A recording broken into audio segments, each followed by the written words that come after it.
Assalomu alaykum kuzatuvchilar. Mana bugun 10-mi? 11-iyun 2025-yil biz va'da qilganimizdek Turkiyaga Oltiariqdan yo'lga chiqyapmiz. Mashinaga kerakli narsalarni yukladik. Endi mashinani kilometrini 00 qilamiz. Qancha yo'l bosib kelganimizni oxirida keyin yana aytamiz sizlarga. Xo'sh.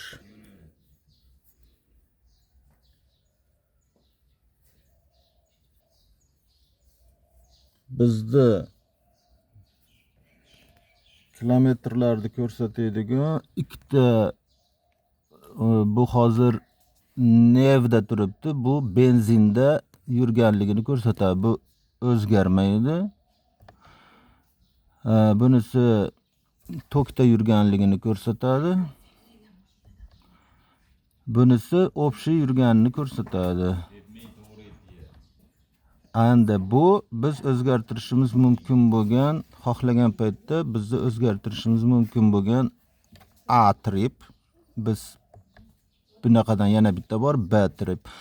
B tripni biz 0 qilib qo'yamiz. Ana shu buni qaytib kelgandan keyin yana bir ko'ramiz. Benzinlarning rasxodlarini aytib boraman.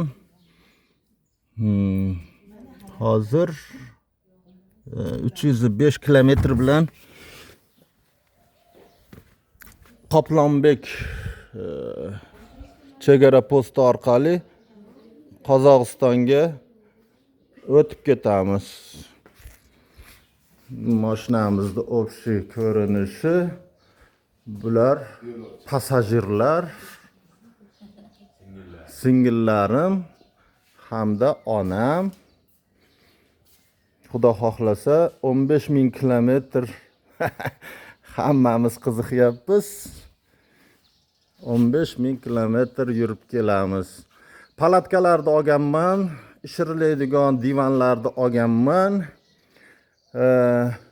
Bularni palatkalarni qanday tiklash, palatkalarni ishirish, damlash, bu narsalarni alohida ko'rsataman. Ularga ham texnika kerak ekan. Bir marta yozib ko'rdik, keyin qaytib yig'ishtira olmay qoldik. Keyin yig'ishtirdik, bir amalladik. Ularni ham yozgan joyimizda ko'rsataman video qilib. Xo'p, endi bizning mashinamizda zapas balonimiz yo'q. Xudo xohlasa dami chiqmaydi. Kasal bo'lmasin ilohim.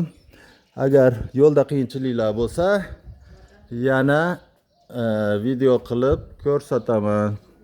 Bizni kuzatib boringlar. Hammalaringga rahmat e'tiborlaring uchun.